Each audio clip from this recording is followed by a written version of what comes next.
Hello, everyone. I'm delighted that you're joining Big Brothers Big Sisters of America in our Race, Relationships, and Resources National Conversation Series.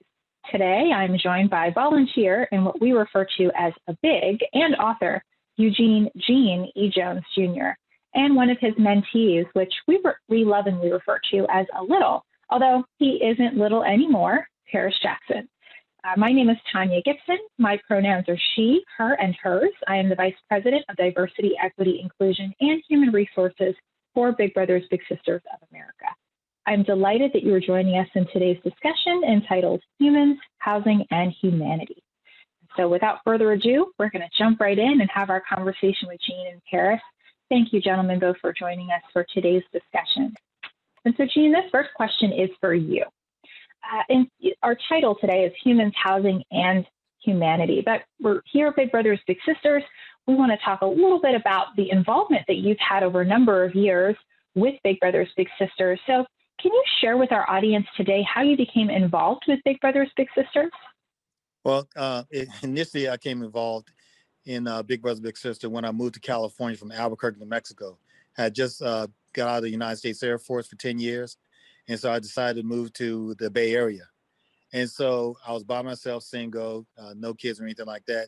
And so I was wasting my days with nothing to do. And so I was sitting there thinking about, I saw a Big Brothers Big Sisters article or something on the news. And it said all you had to do is devote 2 hours and you can do some amazing things. And so I just thought about it. And I said, I waste time 2 hours a day trying to find out what I'm going to do. So I picked up the phone and did my interview and became a big brother. And I'm very, very glad. That's awesome. And so like you said, for those of us watching today, it takes a little bit of time, but you can make a meaningful impact. And so through that engagement, you, I assume, came across a young man, a young youth by the name of Paris. And so, Paris, we're going to ask you a couple questions in just a moment about that time and that interaction when you first met Gene. But Gene, you mentioned, you didn't have a whole lot to do. You were a single person, fill your time being able to inspire and empower a young person. What were your initial expectations of becoming a mentor? What did you think you were going to get out of that interaction? You just didn't know. I mean, they try to prep you and say, your little could be this, your little could be that. There, precautions about how you talk, how do you, all those types of things that you talk about, trying to have a good relationship and so forth. And so they talked me through it and so forth. But when you meet your little brother and you start talking to him, then it's quite a different story. Now you got a human being that you are so-called responsible for, and also making sure that you are being pleasant, mannered. You have some good morals, and that you're not swearing or cursing or just talking about people that you shouldn't be. But sitting down with someone that's just going to be listening to every word that you say. That's the part that overwhelms you. It says, wow, this person is listening to me. This person really understands what I'm trying to say. And so that's monumental. You never thought you were going to get something like that. Absolutely. So Paris, I'd love for you to join the conversation. I'm going to share with our audience today a picture that we have with you and Gene, and this is circa 1992. And so, I'd love to know from you, Paris, do you remember the first time you met Gene? What were you expecting when you were told you were going to have a big brother? I was thinking I was probably around 7 or 8. And I think he came over to our apartment complex, and he was driving a beige gold Volkswagen, and I was wowed by the car because it was small, but it was clean, and it was just a nice little car. He introduced himself, and I guess we talked and hit it off from there. Yeah, and so from that first interaction with the beige Volkswagen, Gene, is that what you were driving? Yeah, I was driving a Beetle. Oh, yeah, it was a Beetle. Okay, that's important. So you came up riding in your beige or tan Beetle. You're probably a little apprehensive. Paris, a young person, 7 or 8 years old, enamored by this young adult coming to mentor him. What were some of the things that you initially did with Paris? How did that bond and relationship over time, become what seems like now decades long of a bond way beyond just, an adult mentoring a young person, but, two young men in this now friendship and bond? With Big Brothers Big Sisters, it's not necessarily that you got to take a little brother or a little sister all over the Bay Area or all over the city and so forth. The most important thing is sitting down and talking. And in retrospect, how's school's going? How's your relationship with your mother? How are you doing with your siblings? Your uncles, grandparents. You start talking about, you trying to get involved, trying to understand where Paris is coming from, what his siblings are like and so forth. And so you got to talk. He's got to hear from me what my family life has been, what my siblings are and so forth. So we try to have some relations, some connection, but it takes time. You can't learn that over in a week or two or a month. You just got to take time. You got to be patient, and you got to be consistent with your little brother and little sister. When you say you're going to be there, you got to be there. And so that was the most important part, is just sitting down and listening and talking. Yeah. And so would you say that there were some initial challenges or anything that you've learned about, you've been a big more than one time, but this particular interaction, anything that you found was a challenge that you could recommend to someone who may be thinking about becoming a mentor? Well, now it's a challenge about transportation and so forth. I mean, when I was there, transportation, I lived in San Leandro, and Paris lived in Union City, I think it was. It wasn't that far, but today it would take you forever. And so you gotta pick a method of transportation, because you don't want to be late when you're going to meet your little brother or little sister. You got to be on time. So you got to prepare for that, and you just can't be disappointed. You just can't disappoint your little brother and big sister. So I say, whatever the commute that you have to make, just be sincere about it. If there's an issue, if you're going to be late, call the person and so forth. Just be legitimate, and let's be genuine and be very transparent. And that's really the key, is being transparent. You got to speak truthful with your little brother or little sister. I love what you said there, Gene. I'm going to emphasize and echo what you said of consistency is key, being able to talk with your little and build connections, right? Right now in this virtual world, we're all in different places in the country, but we're speaking to one another. And that has been, hard hit. And we're going to talk about your leadership in the housing industry in a moment. But for those individuals who are listening to what you've just said and say, well, maybe I don't have transportation right now. We're in a virtual world, so we are trying to keep kids connected. Even right now, if they can't visit one another because of physical distancing, we are still able to do virtual mentorship. And so we are innovating and trying to keep consistent with those relationships that have already been built, as well as build new connections for the folks who may be joining us today and want to learn more about how they can become a part of our program. So thank you for that. I want to talk a little bit and share with our audience, Gene, more about who you are, why we're talking to you today. So can you share for our audience a little bit about who Gene is, just beyond being a big brother, your impact and leadership in the housing industry, and what that's meant for you over the course of your career?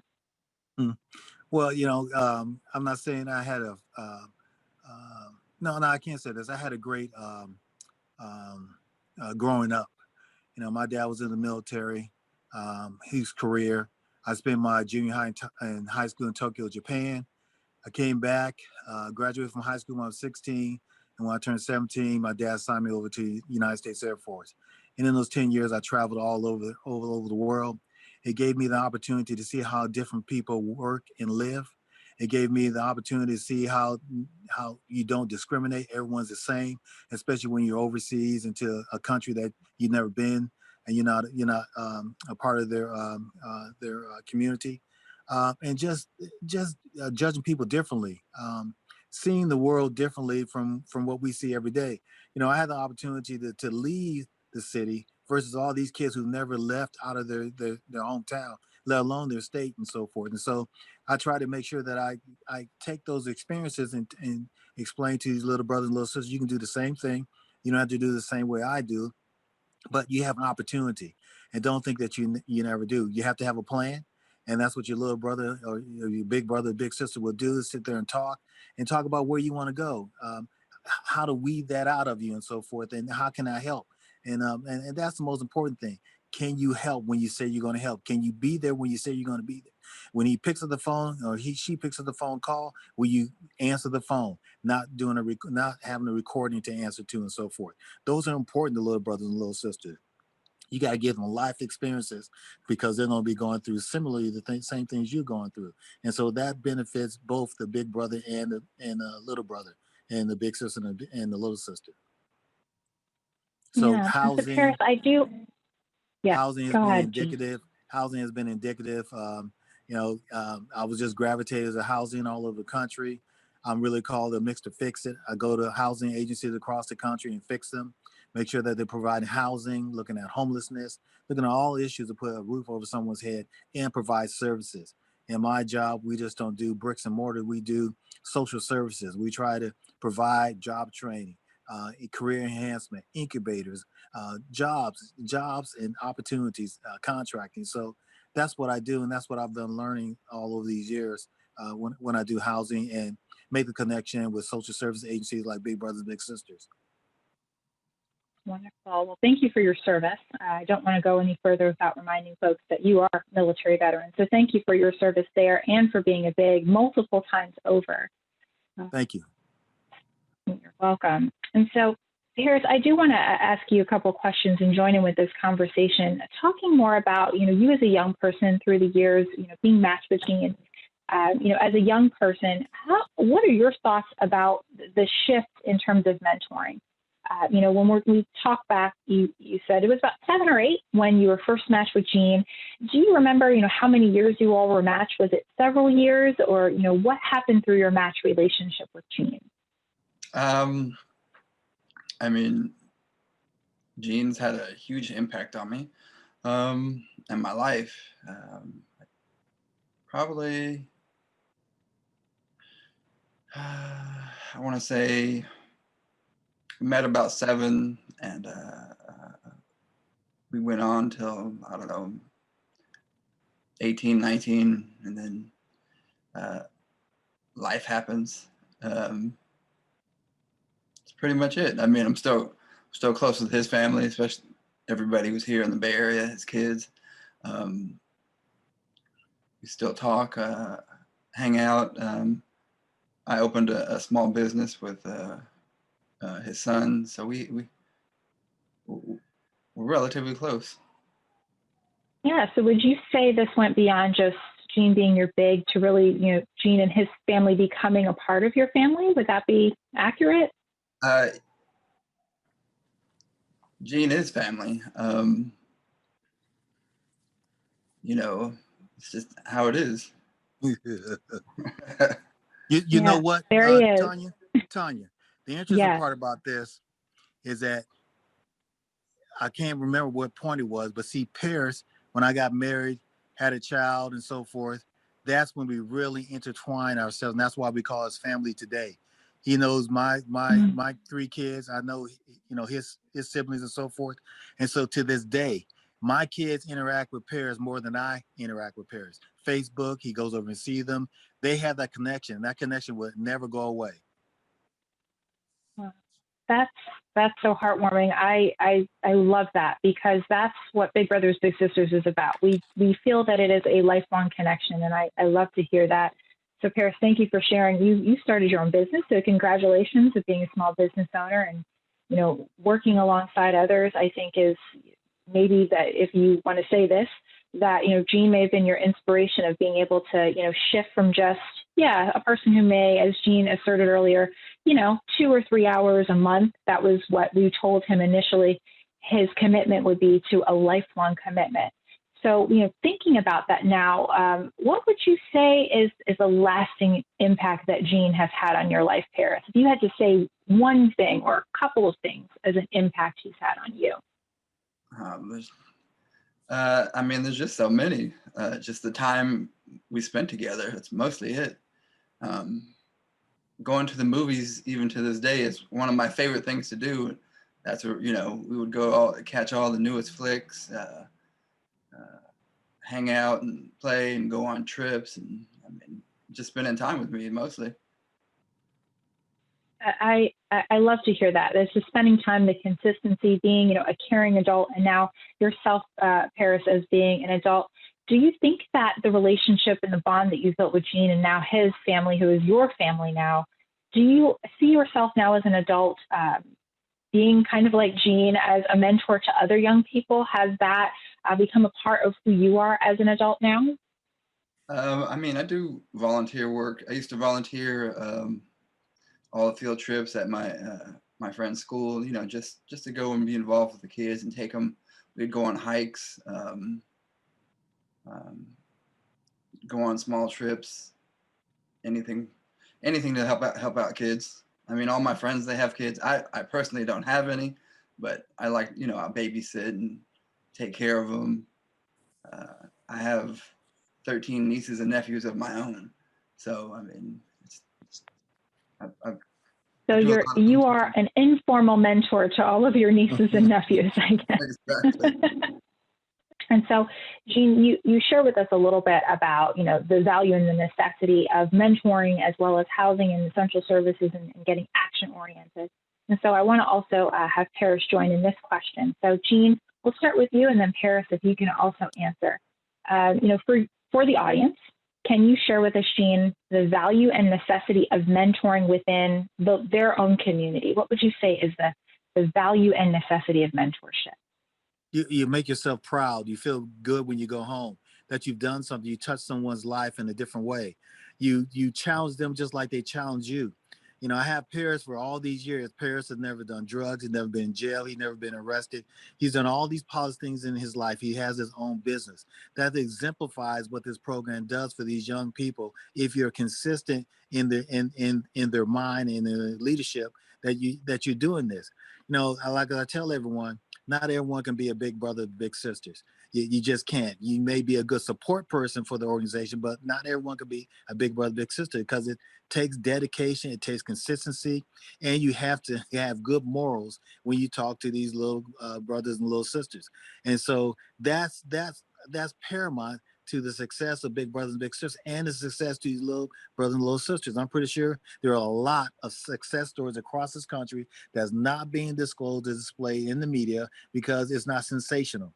Unless we get somebody that's on a national level that they can start promoting Big Brothers, Big Sisters in a big way, I think we'll get more Big Brothers, more Big Sisters, and challenge these young people to doing things that they provide and contribute to their community and their neighborhood. They want to be proud of where they live at. We want to make them proud to live in their neighborhood and have their heads up high because they're doing some amazing things in their community. Absolutely. And Paris, same question for you. What do you think is the value and the necessity of mentoring within your communities? There's a lot of kids out there who don't have anybody to look out for them. So supporting somebody who's in need is probably the greatest thing you can do. Helping somebody grow into a better person is pretty much what life's about. So for somebody to do that in their own community, it improves their community, it improves their life and everything around them. And Paris, I'm going to ask you a follow-up question. Gene kind of alluded to it. So I want to hear your thoughts as someone who was a little being mentored by Gene. And for anyone else out there who's considering becoming a big or learning more about how to volunteer in the life of a young person, what would you say are some of the characteristics that stand out as someone who can be a successful big to a young person?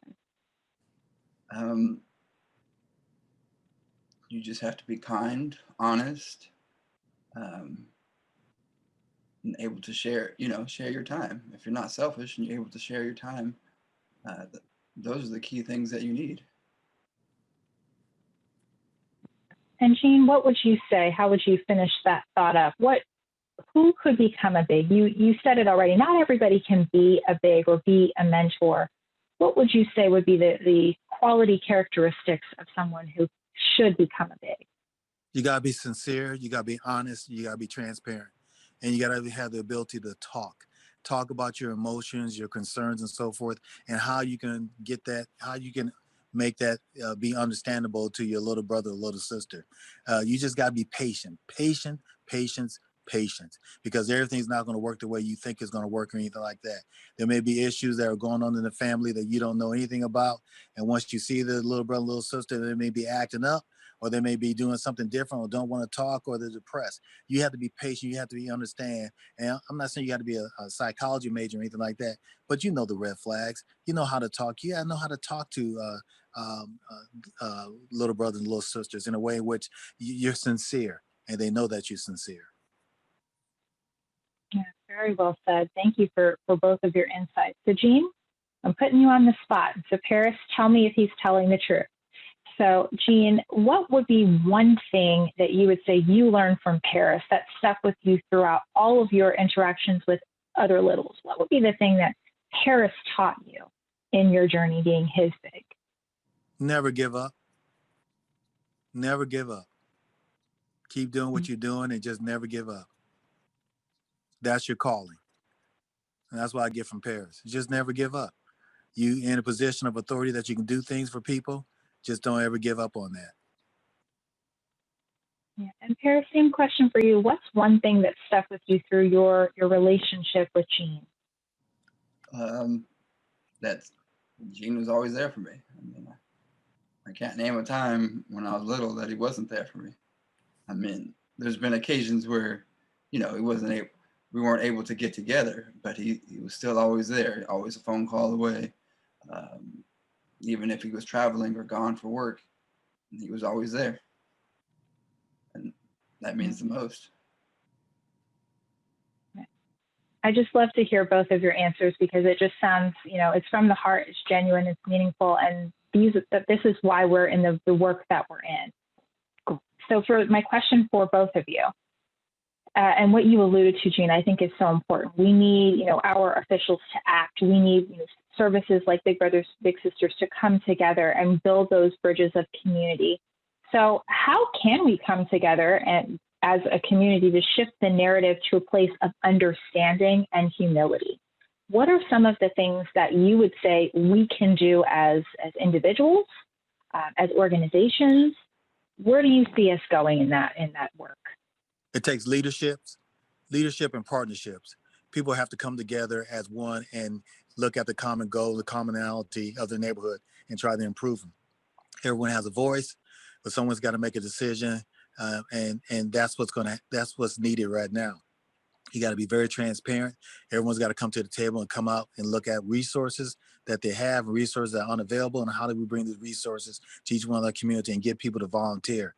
If you don't provide an access where they can volunteer, they don't know where they volunteer, and there's no outreach. You got to have a good outreach program to get to those individuals and give them the opportunity to say yes or no, or if it's not their thing to do, then they can find somebody else that has that same criteria that they know, and it just starts, networking. You got networking. You got to be supportive of the program. You can't sit down and say, "Well, I'm a big proponent of Big Brothers Big Sisters," but then I said, "Well, I don't like the leadership of Big Brothers Big Sisters." You can't do that. You got to be a proponent of Big Brothers Big Sisters, no matter what the leadership is, what you're getting out of it, and how you're promoting Big Brothers Big Sisters, because it has to be a positive opportunity and endeavor for everyone.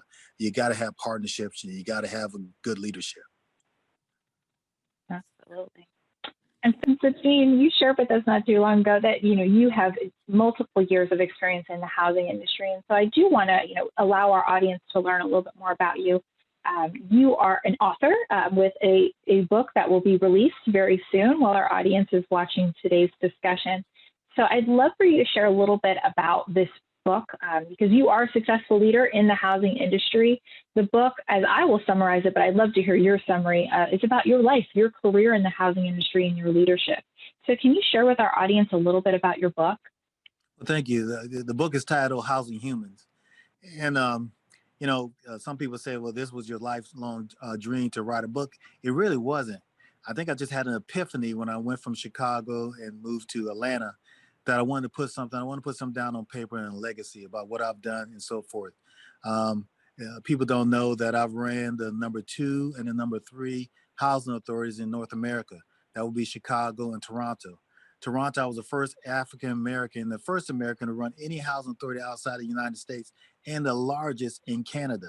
And so there's certain things I just want to put in the book and inspire people that, you know, I didn't grow up to be in public or assisted housing. That's not what I wanted to do.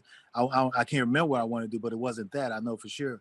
And then it just gravitated me into housing. And so I just want to show that I've gone around this country. I've learned a lot of things. I've improved things that were difficult when I got there, and I made them better before I left.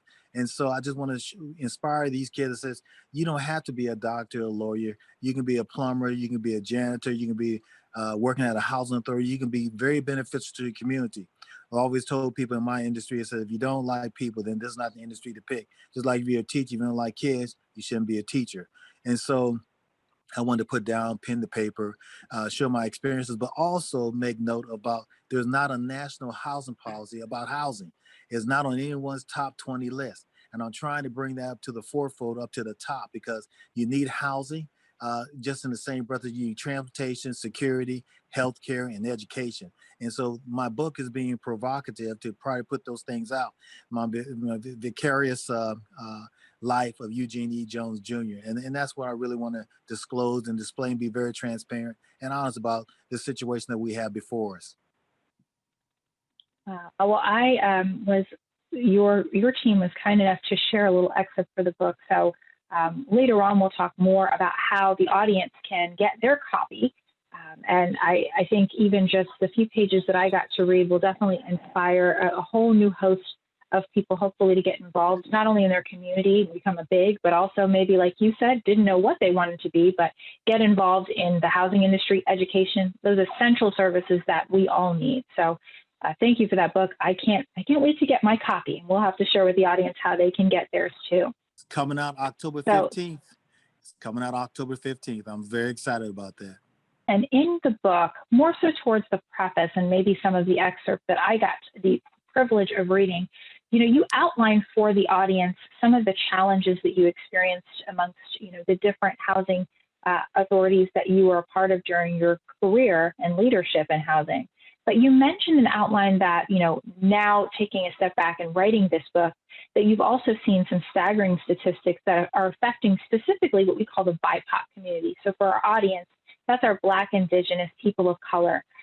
And so I want you to share a little bit more about what you talked about in addressing what happened with COVID-19 and how that's amplified some of the things you've seen throughout the course of your career, and how the housing industry may be helping, maybe hindering the success of young people who may be a part of the housing industry that you were a part of for so many years. So can you share that with our audience? That's a big question. Let me see if I can respond to it. Things are quite different. Things were not bad, but difficult before COVID-19. Now they're going to get worse. I mean, it's not going to be a pandemic. It's going to be a frustration. Once they lift the moratorium on evictions, you're talking about people who have not been employed for the last 6 months, who really cannot pay back rent, who are going to be faced eviction, just like people who are paying mortgages on their homes. If they don't have jobs, they can't pay back their mortgage. And so you're going to have a lot of people that are going to be evicted on the street, and that's going to cause homelessness. That's going to cause anxiety. That's going to cause stress. Domestic violence is going to rise from that. And people are just not going to be able to learn. It's going to affect our young people because they don't have access to the resources. The Black and brown specifically don't have those same access to resources. If you don't have a roof over your head, you have no electricity and so forth, you cannot learn. You can't learn from a car because there are a bunch of kids who are living in cars because they have nowhere to live at and so forth. And so unless we get Congress to act forcefully and quickly right now, because you got the holidays coming around, you got bad weather, you got the flu season, you got a lot of things that are coming up that are negative for our success as human beings across this country. My housing experience shows me that we had a difficulty before COVID-19. We're going to multiply it by 100. It's going to get worse unless Congress comes back and does something from the state level, the city level, and so forth, to give these kids an opportunity to have something to look forward to. It's going to be tough. Yeah, and I asked that. Oh, go ahead, Jean. Continue. And just saying that in the book, I'm trying to put that in the forefront so people can start thinking. I'm a practitioner, and I'm a humble person. I don't have a big ego. I'm not trying to make a name for myself. What I am trying to do is bring awareness that housing is going to be an issue for the next 5 years if we don't fix it. And we need to fix it quickly so that people have some type of, what I want to say, being feeling good about themselves, providing for their families and so forth. That's most important in our country.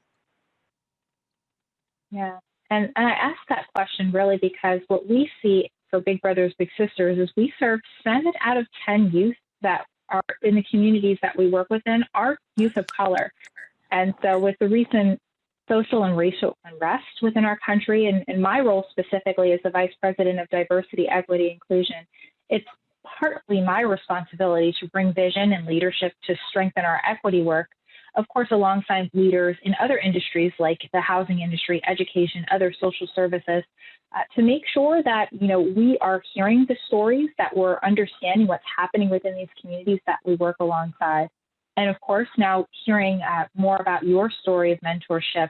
And as men of color, we want to make sure that those individuals that come into our organization as mentors or the communities that we work within, predominantly communities of color, are inspired and they're empowered, not only to volunteer as a BIG, that's something that we always need more of. We need specifically men of color to come to Big Brothers Big Sisters as you did, Gene, and want to inspire and empower other young men of color as Paris is. And also we're looking for folks who want to work with us, right?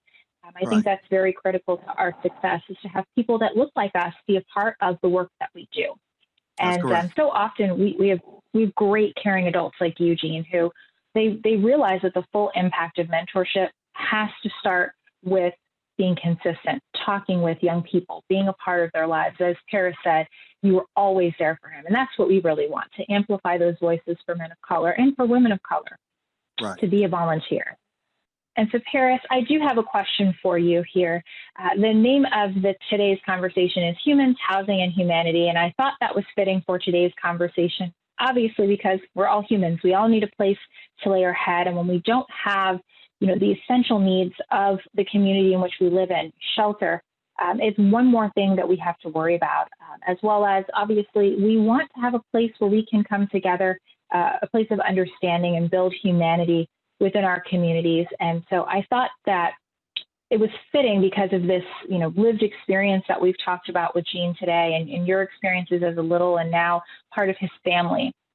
So I wanted to ask you, if you had the opportunity, like Gene has had now, to look back on your life and create a book, a memoir, what would you name your memoir about this mentoring story between you and Gene? And why would you name it that?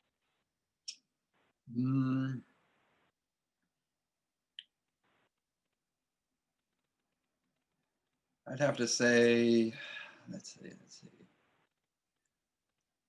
I would name my book probably be The Adventures of Gene in Paris. Reason being, we did more than just talk. We shot a promo video for Big Brothers Big Sisters. All the adventures we went on, the bowling. We took a big trip down to San Diego. Flew down to San Diego to what is that? Is that SeaWorld down in San Diego? It was a day trip. It was like my first big day trip as a little kid. We flew down there for the day. Went to SeaWorld. Saw the whales and the dolphins, and I remember coming back when it was dark and sleeping on the plane because I had crashed out from the day's adventure. He had taken me to his job in the city on several occasions, playing basketball, just hanging out. Just the list goes on and on of things we were able to do. Yeah, I love that. The Adventures of Paris and Gene. So maybe coming to a bookstore in the near future. Maybe you'll write it and we'll have a sequel to today's conversation. And so, final thoughts, Paris, of, if you had to talk to everyone listening today to our conversation that we've been having and hear more about who you are, how this mentoring family, I won't even call it a relationship, the bond that you have now formed with Gene and his family, what would be your final thoughts that you want to say to anyone listening to our conversation today?